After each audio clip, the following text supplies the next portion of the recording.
వాస్తవమైనటువంటి విషయాలు ఏంటంటే స్వతంత్ర ఉద్యమంలో దాని తర్వాత కాలం లోపల కూడా హిందువులు ముస్లింలు దాదాపు అన్ని కులాల వాళ్ళు కూడా కలిసి ఫ్రీడమ్ స్ట్రగల్ లోపల పాల్గొన్నారు. తర్వాత జరిగినటువంటి అనేక ఉద్యమాలు అనేక పోరాటాల్లో ఫర్ ఎగ్జాంపుల్ తెలంగాణ సాయుధ పోరాటం ఉంది.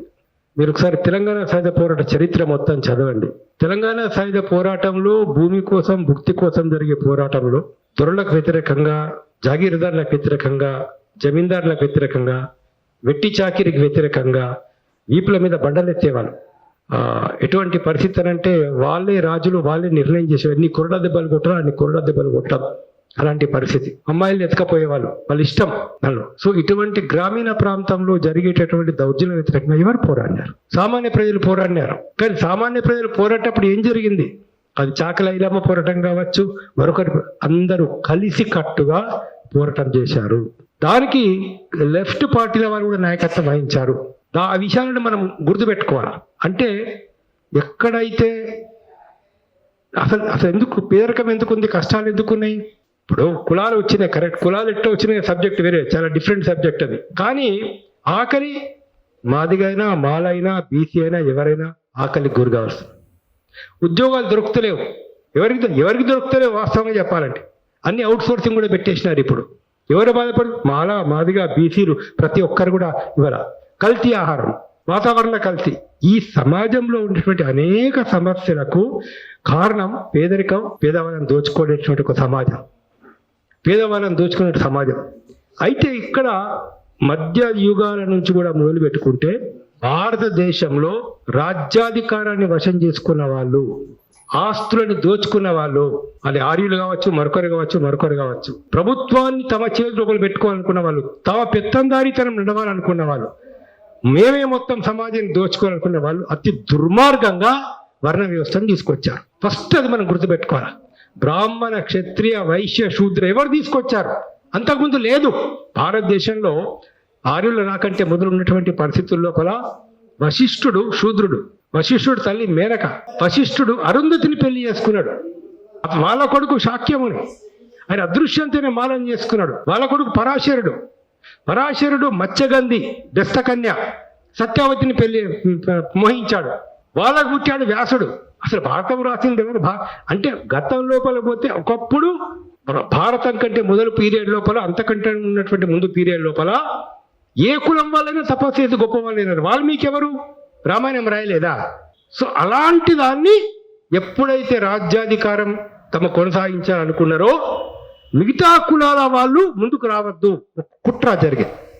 మిగతా కులాల వాళ్ళు ఆయుధాలు పట్టద్దు, మిగతా కులాల వాళ్ళు వేదాలు చదవద్దు, మిగతా కులాల వాళ్ళు చదువుకోవద్దు. అప్పుడేం చేశారు? శూద్రులు వేదం చదవడానికి వీలేదు, శూద్రులు ఆయుధాలు పడడానికి వీలేదు, శూద్రులు ఆస్తి సంపాదించుకోవడానికి వీల్లేదు అనేటువంటి ఒక దుర్మార్గమైనటువంటి ఒక పద్ధతి మన సమాజంలో వచ్చింది.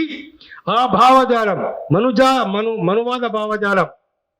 మనువాద భావజాలం, బ్రాహ్మణికల్ థింకింగ్, బ్రాహ్మణికల్ డామినేషన్ అనేది సమాజంలో కొనసాగుతూ వచ్చింది. హిందూ రాజుకు ముస్లిం రాజుకు కొట్లాట జరిగితే ఒకవేళ హిందూ రాజు ఓడిపోయే పరిస్థితి ఉంటే వీళ్ళే ఫస్ట్ పోయి ముస్లిం రాజుని కలుసుకొని మమ్మల్ని మంత్రులు చేయాలని, మమ్మల్ని సైన్యాధికారులను చేయాలి అని చెప్పేసి పోయి, ఎవరు వాళ్ళ మంత్రులుగా చేసిన వాళ్ళు ఎవరు? ముస్లింలు అందరికి మంత్రులుగా చేసిన వాళ్ళు ఎవరు? అక్కన కావచ్చు, మాదన కావచ్చు, మరొకరు కావచ్చు, వీళ్ళే వెళ్ళి అక్కడ మంత్రులుగా పనిచేసినటువంటి వాళ్ళు. సో ఒక సమాజంలో ఏంటంటే ఆ భావజాలాన్ని కొనసాగించడం. ఆర్యులు గొప్పవాళ్ళు, బ్రాహ్మణులు గొప్పవాళ్ళు, వాళ్ళు సమాజాన్ని పాలించాలా, పూజారులు చెప్పేది కరెక్ట్, దాని లోపల భారతం కరెక్ట్, రామాయణం కరెక్ట్. ఈ భావజాలాన్ని తీసుకొచ్చి మీరందరు హిందువులు కాబట్టి, మీ బీసీలందరూ కూడా హిందువులు కాబట్టి ఈ హిందూ ధర్మాన్ని కాపాడాలంటే మనం పాత ధర్మాన్ని ఫాలో చేయాలి. ఏంది పాత ధర్మం? మన కులంలో మనం పెళ్లి చేసుకోవాలి, వేరే కుల వాళ్ళని పెళ్లి చేసుకుంటే ఇన్సల్ట్. వేరే కుల వాళ్ళని అరే శాంతనుడు ఎవరికి పెళ్లి చేసుకున్నాడు? శాంతన మహారాజు. పాండవులు ఎవరికి పుట్టారు? అట్ట చూసుకుంటే వాల్మీకి ఏ కులం? అది పోయింది. ఇవాళ ఏది కమ్మరోళ్ళని చేసుకోవాలా, కుమ్మరోళ్ళని చేసుకోవాలా, ఇంకొకళ్ళని చేసుకోవాలా. వేరే కులం అమ్మాయిని కనుక చేసుకుంటే మన కులం పోయినట్లు, గౌరవం పోయినట్లు, మనకు సమాజంలో పెద్ద ఇన్సల్ట్ కలిగినట్లు అనే ఒక లేనిపోని ఒక తప్పుడు భావజాలం. కమ్యూనిస్టు ఉద్యమం బలంగా ఉన్నప్పుడు అనేక మంది కమ్యూనిస్ట్ పార్టీ నాయకులు ఇంటర్ కాస్ట్ మ్యారేజ్ చేసుకున్నారు. కులాంతర వివాహాలు జరిగినాయి అంటే లెఫ్ట్ ఉద్యమాలు బలంగా ఉన్న చోట, వాస్తవం చెప్పాలంటే. లేదా లెఫ్ట్ భావజాలంతో ఇన్ఫ్లుయెన్స్ అయినటువంటి వాళ్ళు ఎక్కువ మంది కులాంతర వివాహాలు చేసుకున్నారు. ఇవాళ ఆ భావజాలం వెనుకంజ వేయడం వల్ల, లేదా ఒక వర్గ పోరాటాలు వెనుకంజ వేయడం వల్ల, చైతన్యం అనేది మనం తగ్గిపోవడం వల్ల, అనేక కారణాల వల్ల ఈ భావజాలం పెరిగిపోతుంది. బీజేపీ భావజాలం, ఆర్ఎస్ఎస్ యొక్క భావజాలం, వీళ్ళు మతోన్మాద శక్తుల యొక్క భావజాలం పెరిగిపోయి వాళ్ళు ఎవరైనా దేశద్రోహులు, క్రైస్తవులు దేశద్రోహులు దేశాన్ని, ఎవరైనా దేశద్రోహులు, ముస్లిం దేశద్రోహానికి. ఎందుకు పేదరికం? రోహింగ్యాలు రావడం వల్ల పేదరికం. ఎంతమంది వచ్చారు రోహింగ్యాలు? ఇవాళ మిలిటరీలో కూడా నువ్వు రిక్రూట్మెంట్ చేయడం లేదు. ఇవాళ ఏ డిపార్ట్మెంట్లో సరిగ్గా రిక్రూట్మెంట్ చేయడం, అసలు రిక్రూట్మెంటే లేనప్పుడు రిజర్వేషన్ ఫలితాలు ఎక్కడ వస్తున్నాయి? ఒక్క నిమిషం గుర్తుపెట్టుకోండి. ఈ పేద వర్గాలని విద్యకు దూరం చెయ్యాలనే ప్రైవేట్ విద్యను ప్రోత్సహిస్తున్నారు. ఈ పేద విద్యాలని వైద్యానికి దూరం చేయాలనే కార్పొరేట్ వైద్యం తీసుకొస్తున్నారు. ఈ పేదలకు అవుతుందో ఇవాళ మొత్తం రైతులు కావచ్చు, మనం ఇబ్బంది పడి విదేశాల నుంచి ఆహారాన్ని దిగుమతి చేసుకుంటున్నారు, పత్తి దిగుమతి చేసుకుంటున్నారు. లక్షల కోట్ల అవుతుందో క్వింటాల పత్తిని ఇతర దేశాలకు దిగుమతి, ఇంపోర్ట్ ట్యాక్స్ రద్దు చేసినారు ప్రభుత్వం. ప్రజలందరికీ ద్రోహం చేసే ద్రోహులేమో దేశభక్తులైనారు. రైతులందరూ జేబులు కొట్టే వాళ్ళేమో ఈ దేశభక్తులు అంటున్నాం. మనం మతాన్ని రక్షించే వాళ్ళు అంటున్నాం, సమాజాన్ని రక్షించే వాళ్ళు అంటున్నాం. దానిలో దొంగలు దొరలైపోయినారు, దొరలు దొంగలైపోయినారు. ప్రజల కోసం పోరాడే వాళ్ళేమో దేశ వ్యతిరేకులైనారు, అభివృద్ధి నిరోధకులు అంటున్నారు వీళ్ళని. కాబట్టి దీన్ని మొత్తంగా చేంజ్ చేయాల్సిన అవసరం ఉంది. మనిషి యొక్క మైండ్ సెట్ చేంజ్ చేయాల్సిన అవసరం ఉంది. కుల వివక్షత పోవాలంటే ప్రతి స్కూల్లో, ప్రతి కాలేజీలో అసలు కులాలేంటి? అరే ఎవరు శ్రమ చేస్తే గాలి అందరికొకటే, నీళ్ళు అందరికొకటే, సూర్యుడు అందరికొక్కడే, చంద్రుడు అందరికి ఒక్కోలే, ప్రకృతి అందరికి ఒక్కోలే. ఇవాళ నేను నాగల పట్టి దున్నిన అదే పంట పండుతుంది, నువ్వు నాగల పట్టిన పంట అదే పంట పండుతుంది. ఇక్కడ మనిషికి ఇప్పుడే పుట్టిన బిడ్డని తీసుకొస్తా చెప్తారు. ఏ కులమే చెప్తావా? ఇప్పుడు పుట్టిన బిడ్డని ఇక్కడ నేను పడుకోబెడతా, ఏ కులం చెప్తావా? ఏ మతం నువ్వు చెప్తావా? అరే ఎవరి గుడి ఉంటేనే 72 సార్లు కొట్టుకుంటుంది. ఏం తేడా ఉంది ఇక్కడ?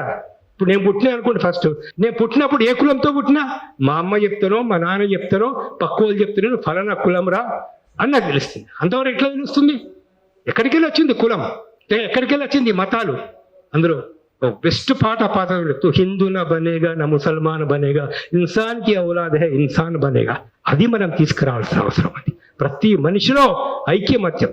వాళ్ళేంటి బీసీలు కావచ్చు, ఎస్సీలు కావచ్చు, ఎస్టీలు కావచ్చు. బీసీలలో మూర్ఖత్వం ఉండిండొచ్చు చాలా కులాల్లో, లేదా బీసీలలో కులతత్వం ఉండిండొచ్చు. దానికి వ్యతిరేకంగా మనం పోరాడాల్సిన అవసరం ఉంది. కానీ అల్టిమేట్ గా ఎస్సీలు, ఎస్టీలు, బీసీలు, పేద ప్రజానికం అందరూ కూడా ఐక్యమత్యమైన పోరాటాలు అవసరం.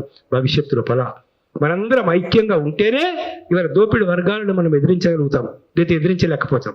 వాళ్ళ రూలే డివైడ్ అండ్ రూల్. ఎస్సీలను డివైడ్ చేయి మాలా మాదిగా, ఆదివాసీలను డివైడ్, ఎస్టీలని లంబాడీలని ఇంకోటని, బీసీలను డివైడ్ చేయి ఇంకోటని. డివైడ్ అండ్ రూల్ వాళ్ళ పద్ధతి.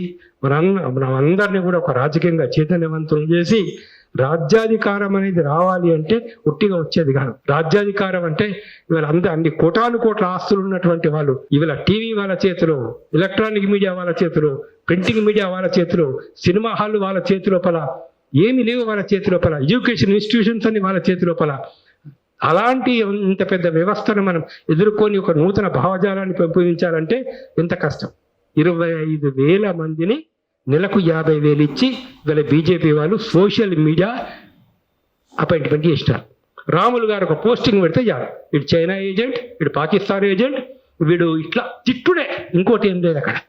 ఒక మంచి పోస్ట్ పెట్టినామనుకో, బీజేపీని తిట్టుకుంటానో, మోడీని తిట్టుకుంటానో ఒక పోస్ట్ కనుక పెడితే ఉన్న వాస్తవం చెప్తే వీళ్ళు దేశద్రోహులు, సంఘ వ్యతిరేకులు, అభివృద్ధి వ్యతిరేకులు. ఈ పని చేయడానికి 50,000 మందిని పెట్టారు దేశం మొత్తంలో.